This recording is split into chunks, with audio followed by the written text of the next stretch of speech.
আজকে আলোচনা করব কুম্ভ রাশির 18টা গুণ নিয়ে। কুম্ভ রাশির মধ্যে কি কি 18টা গুণ দেখা যায় বা কি কি অবগুণ দেখা যায় সেগুলো নিয়ে আজকে আলোচনা করব। ভিডিও ভালো লাগলে অবশ্যই কিন্তু লাইক শেয়ার আর সাবস্ক্রাইব করতে হবে। এবার আলোচনা করব কুম্ভ রাশির কি কি গুণ থাকে। কুম্ভ রাশি হচ্ছে 11 নম্বর রাশির মালিক, এই রাশির স্বামী হচ্ছে শনিদেব, প্রতীক চিহ্ন হচ্ছে ঘোড়া। ফার্স্টে এরা প্রথম যে গুণটা থাকে, এরা প্রচণ্ড পরিমাণে পরিশ্রমী হয়, স্ট্রাগল করতে ভয় পায় না। তারপর দ্বিতীয় কোনো কাজ জোর করে এদের দ্বারা করানো সম্ভব নয়, মানে কোনো জোর করে আপনি এদের দিয়ে কোনো কাজ করাতে পারবেন না। নিজের মতে এরা কাজ করতে ভালোবাসে। নিজের জিনিস, নিজের মন যেটা বলবে সেটাই ওরা করতে সবসময় পছন্দ করবে। তারপর তৃতীয় স্বভাব এদের খুব ভালো হয়, জেদি ভালো হয়, কিন্তু জেদি হয়, চঞ্চল প্রকৃতির হয়। সামনের লোক এদের বুঝতে পারে না কি এরা বলতে চাইছে, করতে চাইছে। তারপর চার এরা প্রচণ্ড পরিমাণে হঠকারী হয়, নিজেরও সামনে লোকের কাছে গন্ডগোল করে দেয়। এরা সবসময় একটা হঠকারীর জন্য, সবসময় একটা এর জন্য অন্য লোক প্রবলেম ফেস করতে পারে, এরকম একটা প্রবলেম এরা তৈরি করে ফেলে সবসময়। পাঁচ এরা খুব রোম্যান্টিক ব্যক্তি হয়, খুব এদের মধ্যে রোম্যান্সটা কিন্তু প্রচণ্ড পরিমাণে দেখা দেয়। ছয় এরা খুব লাভার সম্বন্ধে বা ফ্যামিলি সম্বন্ধে খুব সিরিয়াস হয়, সবসময় মনের কথা এদেরকে বলে দেয়, সব মানে আদার্স লোকেদের বলে দেয়, বা হতে পারে যে লাভার হলো বা তাকে সব মনের ফ্যামিলির অনেক গোপন কথা বলে দিল, পরবর্তীকালে এরা কিন্তু কোনো প্রবলেমের সম্মুখীনও হতে পারে, কিন্তু এদের মধ্যে এই জিনিসটাও দেখা যায়। তারপর তারপর সাত এরা ঘোরাফেরা খুব পছন্দ করে, কলা থাকে এদের মধ্যে, আঁকা, সঙ্গীত, নাচ, অভিনয়। তারপর ভিডিওগ্রাফি, এদের খুব এইসবের নেচারও দেখা যায়, নেচারের মধ্যে দেখা যায়, বা এরা শিখতে ভালোবাসে, বা এই দিকে গেলে ওরা কিন্তু উন্নতিও করতে পারে এদের মধ্যে। তারপর আট এরা সব কিছু পেয়ে গেলে কিন্তু তৃপ্তি থাকে না, মানে এদের সব কিছু পেয়ে গেছে, সব লাইফে নিজের মনের মতো হচ্ছে, তাতেও কিন্তু এদের কিন্তু একটা তৃপ্তি থাকে না, কিছু পেলাম না, কিছু পেলাম না, এরম একটা কিন্তু এদের মন সব সময় কিন্তু হতে থাকে। কিছু কেনাকাটি করে ফিরলেও এদের যেন ভালো লাগে না, কিছু নিতে পারে না, ভালো জিনিসটাও নিতে পারে না, তো ওর মধ্যেই কমেন্ট করে ফেলবে যে না এটা ভালো হয়নি, এটা এরকম হয়নি, এরকম একটা এদের মধ্যে নেচার দেখা যায়। তারপর এদের রাশি যে স্বামী সে শনিদেব, এরা 15 দিন নিজেরা একা থাকতে ভালোবাসে, আর 15 দিন ওভার থিঙ্কিং করে, প্রচুর চিন্তা ভাবনা করবে, কাউকে কিন্তু সেই সব চিন্তাভাবনা শেয়ারও করবে না।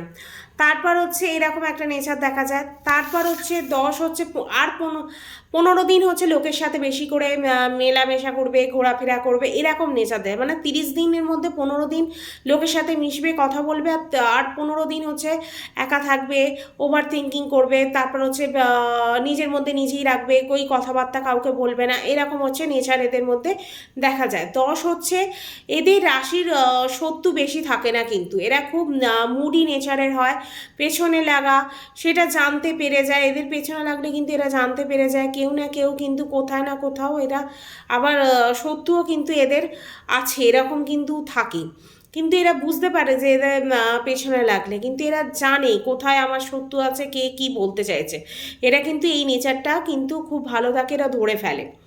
11 এদের কেউ দমাবে এরা একদম কিন্তু পছন্দ করে না, এরা খুব স্বার্থপর টাইপের একটু লোক হয়, নিজের কাজ কিভাবে গুছিয়ে নিতে হয় বা কিভাবে নিজের কাজটাকে গোছাতে হবে সেটা খুব ভালোভাবে এরা জানে, আর প্রচণ্ড পরিমাণে এরা চতুর হয়, নিজের কাজটাকে কিভাবে আদায় করতে হবে, বা কোন কথাটা বলে কি ইমপ্রেস হবে, কোন কথাটা বললে সেই অখুশি হতে পারে, এই জিনিসগুলো তারা কিন্তু খুব ভালোভাবে বোঝে।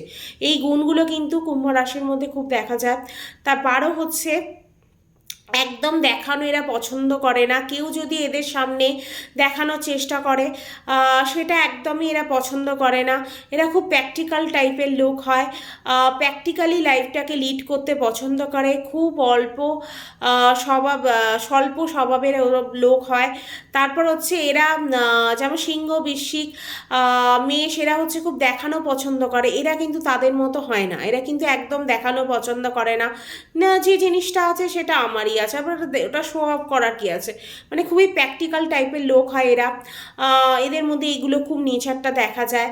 তারপর 13 হচ্ছে কখন কিছু করবে আর অন্য কিছু বলবে, মানে এদের মধ্যে আছে একটা জিনিস করছে কিন্তু বলবে লোককে অন্য কিছু করছি, আবার আবার পরে ভুলেও যায় এইসব ব্যাপারগুলো, ভাবতে এটা বলেছিলাম, এটা রেখেছি, সেই জিনিসটা ভুলে গেছি, এরকম ব্যাপার, মানে জিনিস রেখে একটু ভুলে যাওয়ারও টেন্ডেন্সি আছে।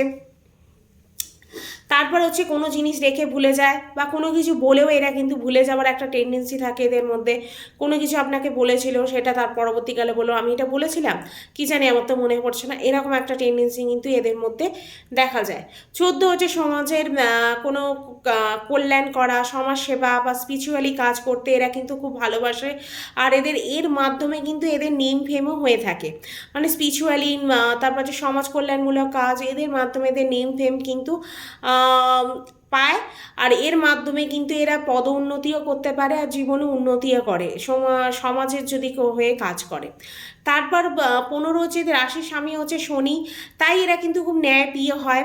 কাজ করানোর জন্য আগে থেকে কারোর সাথে কোনো অন্যায় করা বা কিছু করা এইসব কিন্তু এরা পছন্দ করে না, মানে কোনো কাজ আমার করাতে হবে কিন্তু কারোর সাথে কোনো অন্যায় করলাম, করে তারপর অন্যায় করে বা অন্য কিছুভাবে উল্টোপাল্টা পদ্ধতিতে তার মাধ্যমে কাজ করিয়ে নিলে বা কাজটা আদায় করে নিলাম, এইসব টেন্ডেন্সি কিন্তু এদের মধ্যে দেখা যায় না, এরা একদম এই জিনিসটা পছন্দ করে না। এবার হচ্ছে 16 হচ্ছে যেসব রাশিদের সাথে বন্ধুত্ব, প্রেম, ভালোবাসা বা বিয়ে, বিজনেস পার্টনার বা বিজনেস করা উচিত বা এদের সাথে মেশা উচিত, যেসব রাশিগুলো, সেই সব রাশিগুলো কী কী সেগুলো হচ্ছে এবার জেনে নেব। সেগুলো হচ্ছে বৃষ, কন্যা, মকর, মিথুন, তুলা, এই কয়েকটা রাশির সাথে হচ্ছে আপনার বন্ধুত্ব, ভালোবাসা বা প্রেম, বিয়ে, বিজনেস বা সব এইসব করা বা ঘোরাফেরা বা উঠা বসা এইসব রাশিগুলোর সাথে করা উচিত, তাহলে কিন্তু জীবনে কিন্তু আপনি উন্নতি করতে পারবেন। তারপর হচ্ছে 17 হচ্ছে 30 বছরের পর কিন্তু আপনার লাইফে একটা চেঞ্জ আসে, সেটা গুণ বা অবগুণ হতে পারে, খুব ম্যাচিওর হয়ে যান আপনি, বদলে যান, মানে 30 বছরের পর যদি আপনার গুণ বা অবগুণ থাকে সেগুলোর মধ্যে একটা চেঞ্জ আসে, আপনি খুব ম্যাচিওর পার্সন হয়ে যান, নিজের মধ্যে একটা বদলে যান। তারপরে যে চাকরি, ফ্যামিলি, কেরিয়ারের ক্ষেত্রেও সেটা হতে পারে, কিন্তু 30 বছরের পর হয়তো আপনি কিছু পাল্টালেন না কিন্তু আপনার চাকরিতে কোনো বড় পরিবর্তন আসলো, বা বিজনেসে বড় পরিবর্তন আসলো, বা ফ্যামিলির ক্ষেত্রে বড় কোনো পরিবর্তন আসতে পারে, বা কেরিয়ারের ক্ষেত্রে আপনি বদল করলেন, বা চাকরি করছেন তার সাথে বিজনেস শুরু করলেন, এরকম কিন্তু 30 বছরের পর কিন্তু একটা কিন্তু টেন্ডেন্সি কিন্তু দেখা যায় লাইফে, মানে বড় চেঞ্জ আসবে সবসময় কুম্ভ রাশি 30 বছরের পর। তারপর আবার জেনে নেবো হচ্ছে 18, যেগুলো হচ্ছে আপনাদের শত্রু রাশি, কী কী রাশিগুলো হচ্ছে আপনাদের শত্রু, যাদের সাথে হচ্ছে কোনো রকম বিয়ে, প্রেম বা ভালোবাসা বা বিজনেস এই টাইপের জিনিস কিন্তু করা উচিত, বা ওঠা বসা করতে গেলেও একটু ভেবেচিন্তে করা উচিত। সেই সব রাশিগুলো কী কী সেগুলো হচ্ছে এবার জেনে নেব। সেগুলো হচ্ছে মেষ, কর্কট, সিংহ, ধনু, বৃশ্চিক, এরা কিন্তু মোটেই কিন্তু কুম্ভ রাশির জন্য উপযুক্ত রাশি হয় না, মোটেই কিন্তু ভালো হয় না এদের জন্য। আজকে হচ্ছে আলোচনা করলাম কুম্ভ রাশির 18টা গুণ নিয়ে, কুম্ভ রাশির জাতক জাতিকদের কেমন গুণ থাকে বা অবগুণ থাকে সেগুলো নিয়ে আলোচনা করলাম। ভিডিও ভালো লাগলে অবশ্যই কিন্তু লাইক, শেয়ার অ্যান্ড সাবস্ক্রাইব করতে হবে। ভিডিও আজকে এখানেই শেষ করলাম।